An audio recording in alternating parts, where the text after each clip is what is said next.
Us Splinter Cell fans have been starving for a long time, waiting for Ubisoft to do something with an IP that still has so much it could offer.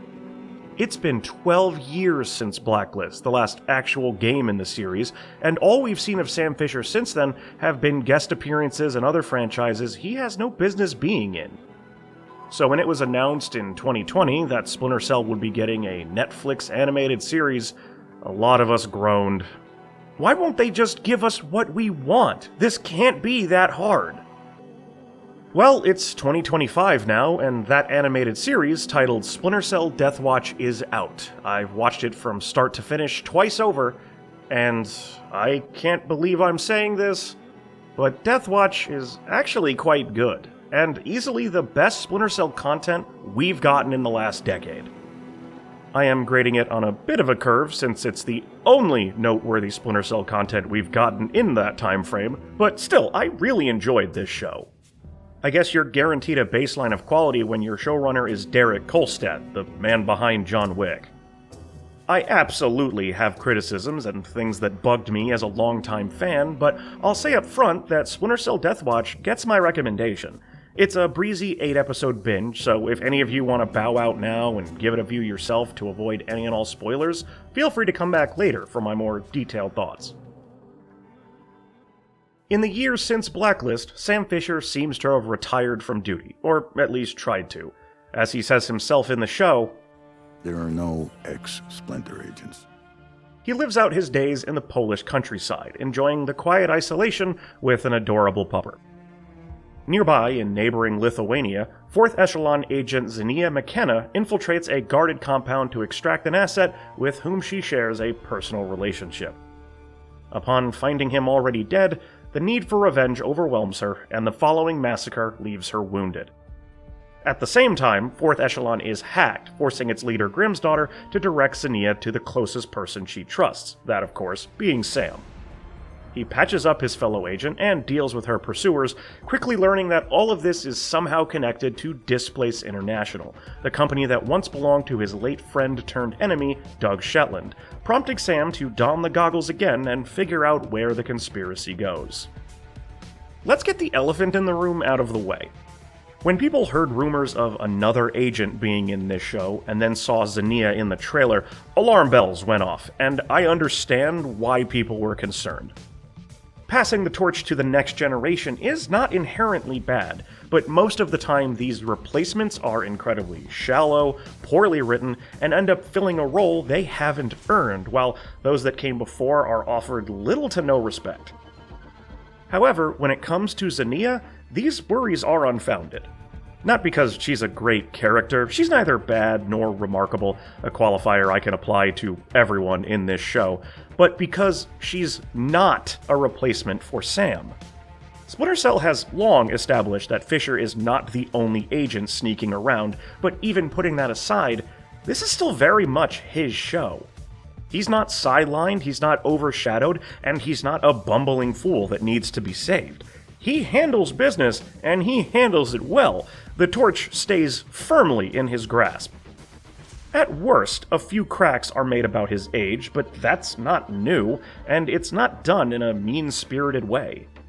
While Zinnia is the co-protagonist, and there is a healthy amount of focus put on her, she acts as a partner, not a successor. Where Deathwatch is at its strongest is direction and animation, especially when it comes to its action. Yes, Splinter Cell is based around stealth, but without the tension that comes from you, the player, controlling the character on screen, it makes sense entertainment-wise to lean more heavily into action. That said, I think the show does a good job at respecting those sneaky roots within many of its fight scenes, with Sam making use of shadows, distractions, and tactical retreats. The body count is incredibly high. This is far from a Ghost playthrough, but watching Sam use his skills and experience to pick people off is really cool. Some of my favorite moments are when we see things from the perspective of his prey, finding the bodies of their comrades or watching their buddy drop dead right next to them. The level of violence here might catch some of you off guard. The games have always had violence, but it was never graphic. Deathwatch, on the other hand, earns its R rating hard. There's tons of blood, knives going through skulls, headshots are messy as hell, and there's a kill related to fire that will make some people squirm. It could be argued all this is overkill, but goddamn if it's not entertaining. All of these action scenes are well choreographed, and the animation during them is incredibly smooth. I don't know if they filmed these fights with stuntmen and then carefully rotoscoped each frame, or maybe used them as reference material, but whatever they did resulted in some great-looking stuff.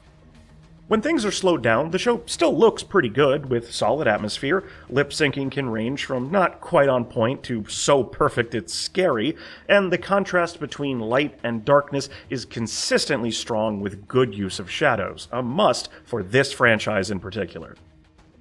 But what the hell happened to Grimm? She got beat with the ugly stick, going from looking like this the last time we saw her in Blacklist to someone who exclusively breathes through their mouth. She's also a chain smoker now, and her personality mostly shifts between annoyed and pissed off. She leads 4th Echelon, a promotion I think perfectly fits, but she barely feels like the same person anymore.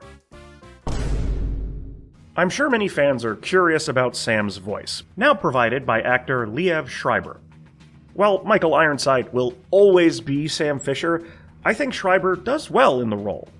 His voice has enough gravel to it to not feel out of place, and even though I think he could sound a bit older, he sells the tired but fierce warrior persona, and the bits of dry wit that Sam drops from time to time also work. She disobeyed direct orders, jeopardizing my whole operation and my team. Well, that's what happens when you let two agents get friendly in the field. Becomes personal. The rest of the cast is fine too, but that's really the big one people care about. While the acting is solid, I do have one criticism toward the dialogue in this show, and that's an overuse of swearing.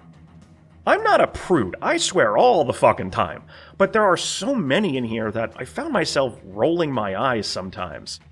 Just because you have an R rating doesn't mean you have to meet a curse quota. Someone cursing after a bullet whizzes by their head? Absolutely justified.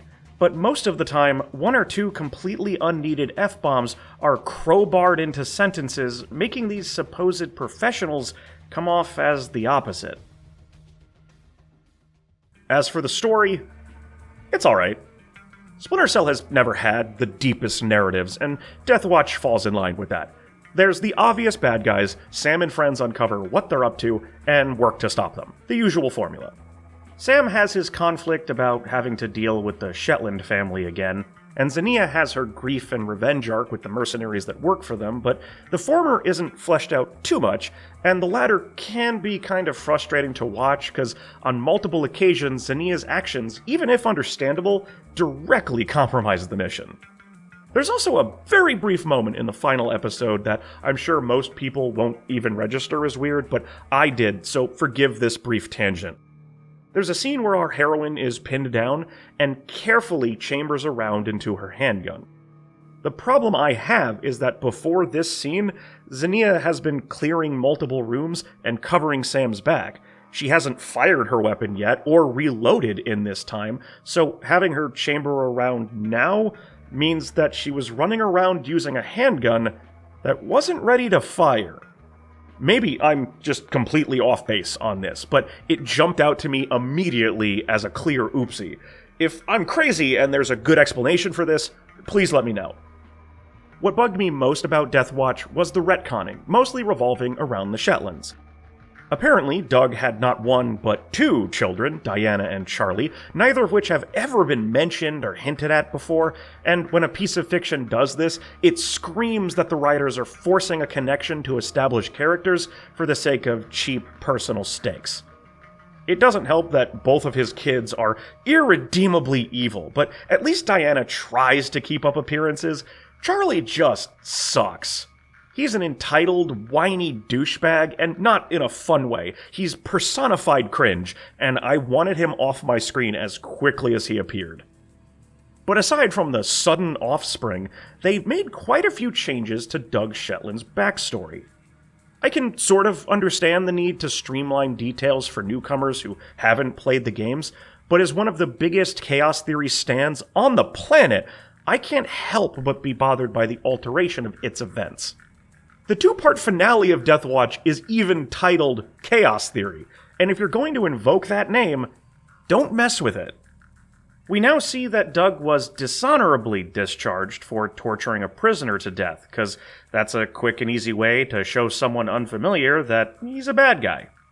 Instead of trying to start World War III, he seems to have been downgraded to standard arms dealer.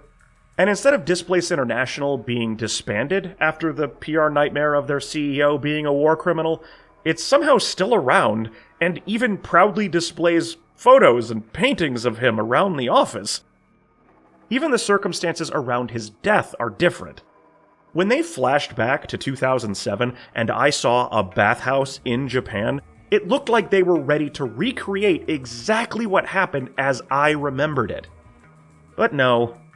Instead, we're shown that Shetland sold info about Echelon to the Yakuza, an issue that Sam takes care of in less than a minute, and then the two have their standoff on some random rooftop. Now, I do like this scene, I think it's shot well, and once they pull their guns on each other, the dialogue is almost one-for-one from the game, but it doesn't have the same impact because the stakes and circumstances aren't anywhere near what they were.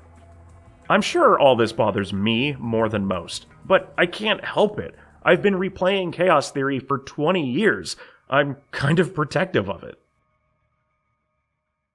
Clearly, I have my issues with it as a mega Fisher fan, but I still think Splinter Cell Deathwatch is pretty good. I've got to be honest, it feels kinda nice to finally have a few hours of noteworthy Splinter Cell content after all these years.